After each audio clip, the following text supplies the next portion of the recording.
Perkenalkan, nama saya Warna Tubun dengan NIM 1051 1057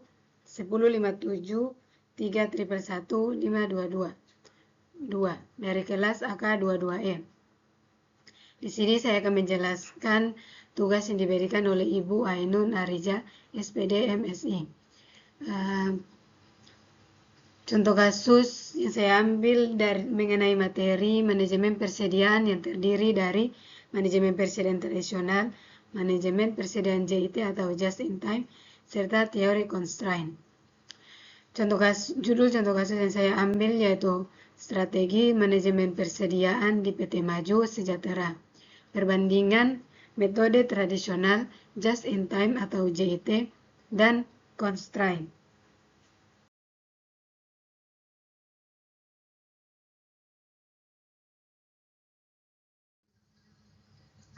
Sebelum saya masuk ke contoh kasus, saya akan menjelaskan pengertian manajemen persediaan.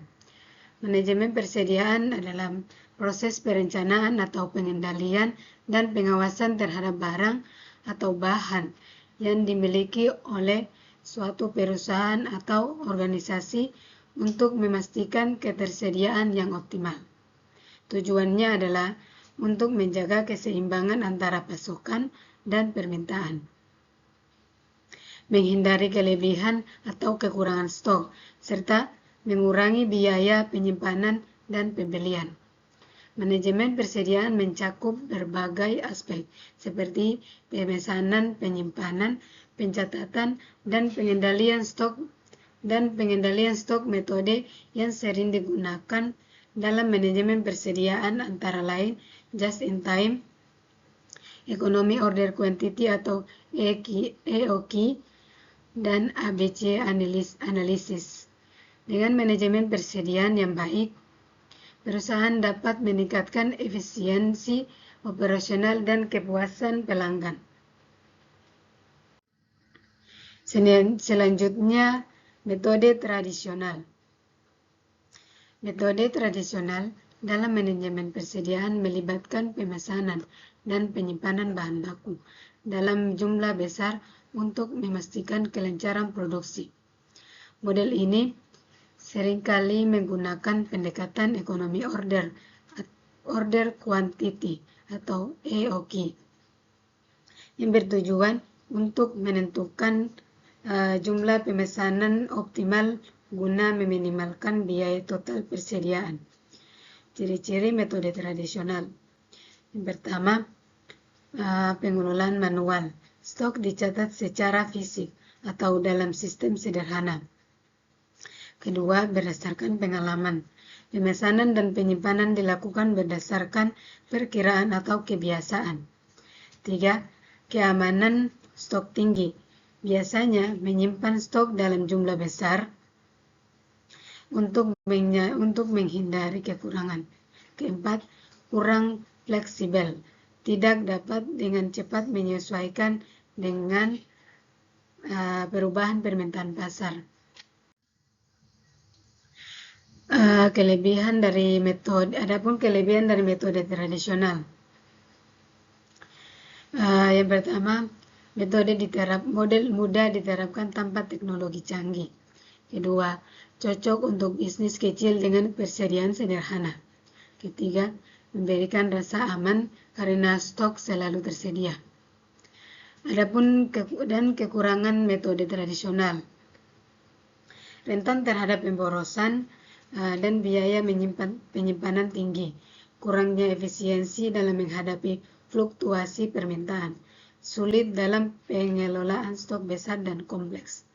Metode ini masih digunakan di beberapa usaha kecil atau di industri yang belum mengadopsi sistem manajemen persediaan modern seperti just in time atau JIT atau EOQ.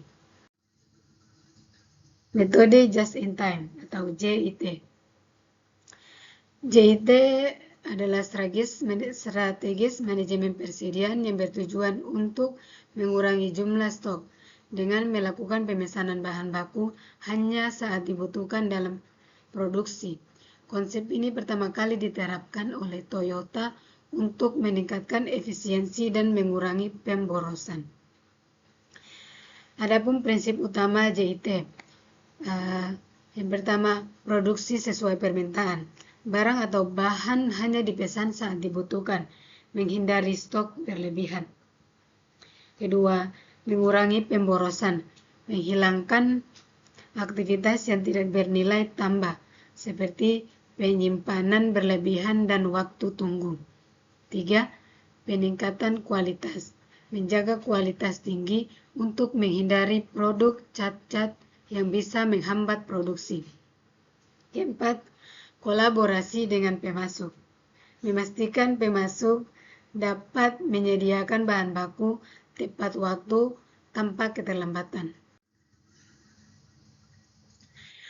Keuntungan dari JIT, yang pertama, mengurangi biaya penyimpanan dan persediaan. Kedua, meningkatkan efisiensi operasional. Ketiga, mengurangi risiko barang kadaluarsa atau usang. Keempat, mempercepat respon terhadap perubahan permintaan pasar. Kekurangan JIT yaitu bergantung pada pemasok yang andal, rentan terhadap gangguan rantai pasok, tidak cocok untuk bisnis dengan permintaan yang sulit diprediksi. Metode JIT banyak digunakan dalam industri manufaktur, terutama oleh perusahaan seperti Toyota yang mengembangkan dan mempopulerkan konsep ini dalam sistem produksi mereka. Selanjutnya, metode constraint. Metode ini berfokus pada identifikasi dan pengelolaan keterbatasan atau constraint dalam rantai pasokan. Pendekatan ini mengoptimalkan persediaan berdasarkan faktor-faktor membatasi produksi atau distribusi, seperti kapasitas gudang, kapasitas produksi, dan keterbatasan modal. Contoh penerapan metode constraint. Yang pertama, dalam manufaktur. Kendala bisa berupa mesin yang menjadi bottleneck dalam produksi. Solusinya adalah meningkatkan efisiensi mesin tersebut dalam menambah kapasitas produksi. Kedua, dalam manajemen proyek. Kendala bisa berupa keterbatasan tenaga kerja atau waktu, sehingga perusahaan perlu mengatur prioritas pekerja dengan lebih baik. Keuntungan dari metode constraint: meningkatkan efisiensi operasional, memaksimalkan output tanpa harus menambah sumber daya besar, memudahkan pengambilan keputusan berbasis prioritas. Metode ini digunakan dalam produksi logistik dan strategis bisnis untuk meningkatkan produktivitas dengan mengatasi tambahan utama dalam sistem. Baik, langsung saja masuk dalam contoh kasus. Manajemen persediaan merupakan aspek krusial dalam operasional perusahaan manufaktur. PT Maju Sejahtera bergerak di industri otomotif, menghadapi tantangan dalam mengelola persediaan agar tetap efisien, mengurangi biaya, dan meningkatkan kualitas layanan kepada pelanggan. Dalam beberapa tahun terakhir, perusahaan ini mencoba membandingkan 3 metode utama dalam pengelolaan persediaan: metode tradisional just-in-time atau JIT dan constraint based management. Masing-masing metode memiliki keunggulan dan tantangan. Tradisional yang berdasarkan pada efisiensi rantai pasok, pengelolaan biaya, serta fleksibilitas produksi. Profil dari perusahaan adalah sebuah perusahaan bernama PT Maju Sejahtera memproduksi komponen elektronik untuk banyak industri, termasuk telekomunikasi dan mobil. Perusahaan ini memiliki 3 lini produksi utama. Yang pertama, lini A masih menggunakan metode tradisional pengelolaan persediaan. Lini B yang telah beralih ke sistem just in time atau JIT. Lini C yang menerapkan teori constraint pada pengelolaan persediaan. Untuk menghadapi pasar yang semakin kompetitif, PT Maju Sejahtera berupaya meningkatkan efisiensi operasional dengan memilih metode manajemen persediaan yang paling tepat. Yang pertama yaitu manajemen persediaan tradisional di lini A. Lini A masih menggunakan sistem manajemen tradisional, pengelolaan persediaan perlengkapan di mana persediaan peralatan disimpan dalam jumlah besar untuk mengatasi kehabisan stok, di mana persediaan dan peralatan disimpan dalam jumlah besar untuk mengatasi kehabisan stok. Masalah yang dihadapi dari lini A yaitu biaya penyimpanan yang tinggi. Karena stok dijual dalam jumlah besar terjual, pelaku usaha harus menetapkan harga tinggi untuk gudang dan pemeliharaan. Kedua, risiko barang kadaluarsa atau rusak. Karena tekanan yang terus-menerus, beberapa bahan baku mengalami penurunan kualitas karena terlalu lama disimpan.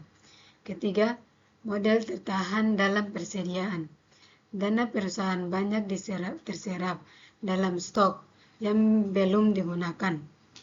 Keempat, ketidakpastian permintaan. Permintaan pasar yang fluktuatif menyebabkan stok menumpuk lebih lama dari yang direncanakan. Solusi yang dapat diterapkan dari lini A yaitu menggunakan sistem Economic Order Quantity atau EOQ untuk mengoptimalkan jumlah pemesanan. Yang kedua, memperbaiki sistem pencatatan persediaan dengan teknologi ERP. Ketiga, menjalin kerjasama dengan pemasok untuk mendapatkan fleksibilitas dalam jadwal pengiriman. Keuntungan yang didapatkan dari lini A, yang pertama, keamanan stok. Dengan memiliki persediaan dalam jumlah besar, PT Maju Sejahtera dapat mengurangi risiko kehabisan stok yang dapat menghambat proses produksi. Kedua, skala ekonomi. Membeli bahan baku dalam jumlah besar memungkinkan perusahaan mendapatkan harga lebih murah melalui diskon volume.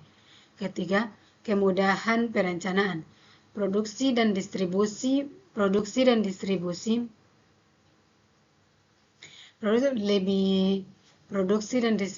lebih mudah dikelola karena ketersediaan stok yang stabil.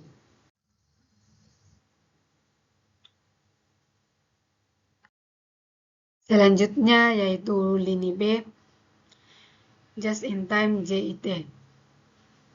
Lini B menerapkan sistem just in time atau JIT yang berarti bahan baku hanya dipesan dan dikirim ketika dibutuhkan untuk produksi. Sistem ini bertujuan untuk mengurangi pemborosan dan meningkatkan efisiensi perusahaan. Keuntungan yang diperoleh dari lini B yaitu biaya penyimpanan berkurang. Karena jumlah stok di gudang sedikit, jadi biaya gudang jadi lebih rendah. Kedua, efisiensi produksi meningkat. Enggan bahan baku yang selalu bersih dan tersedia tepat waktu. Produk berjalan lebih lancar. Ketiga, modal lebih fleksibel. Dana yang sebelumnya terserap dalam stok dapat digunakan untuk memenuhi kebutuhan lain, seperti pengembangan produk. Tantangan yang muncul dalam lini B yaitu ketergantungan pada pemasok. Jika pemasok terlambat mengirimkan bahan baku, produksi bisa terlambat. Yang kedua, jika gangguan rantai pasok, jika ada gangguan logistik, perusahaan bisa mengalami keterlambatan produksi. Yang ketiga, permintaan yang berfluktuasi. Jika permintaan perusahaan meningkat tiba-tiba, perusahaan harus bisa mengandalkan pemasok untuk segera mengirimkan bahan baku tambahan. Adapun solusi yang diterapkan oleh lini B, yaitu menjalankan hubungan erat dengan pemasok utama untuk memastikan kendala pengiriman, menggunakan teknologi prediksi permintaan untuk mengatasi fluktuasi pasar, mengembangkan sistem backup pemasok agar tidak bergantungan pada satu pihak saja. Selanjutnya itu teori constraint lini C.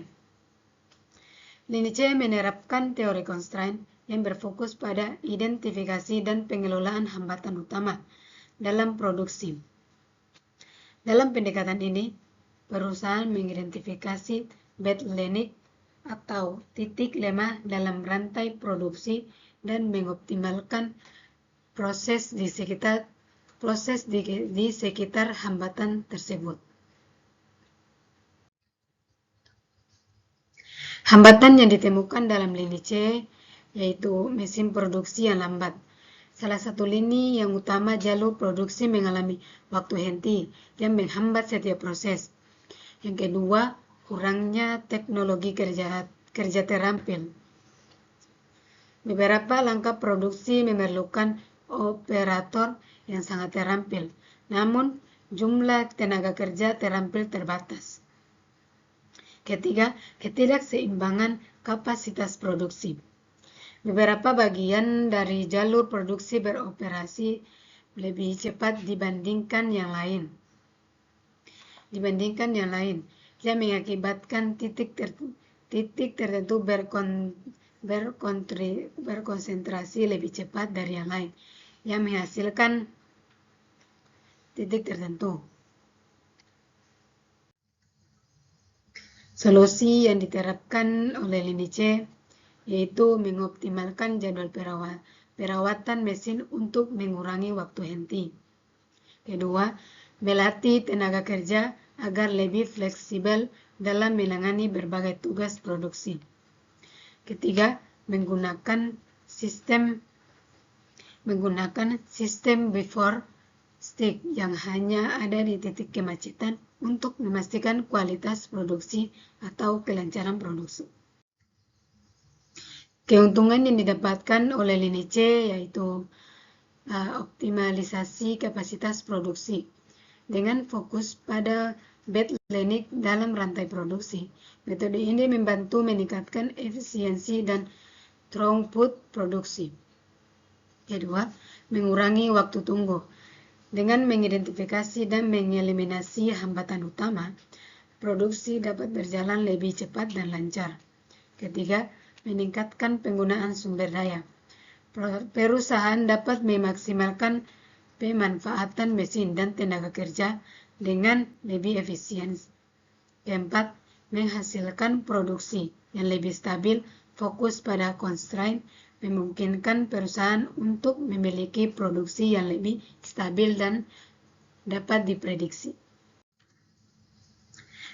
Itulah contoh kasus yang dapat saya ambil. Adapun kesimpulan dari kasus PT Maju Sejahtera yang dapat saya ambil yaitu metode manajemen persediaan memiliki kelebihan dan tantangan tersendiri. Yang pertama itu dilihat dari manajemen persediaan tradisional. Cocok untuk manajemen persediaan tradisional, cocok untuk perusahaan yang ingin menjadi stok aman, tetapi harus dengan biaya penyimpanan tinggi.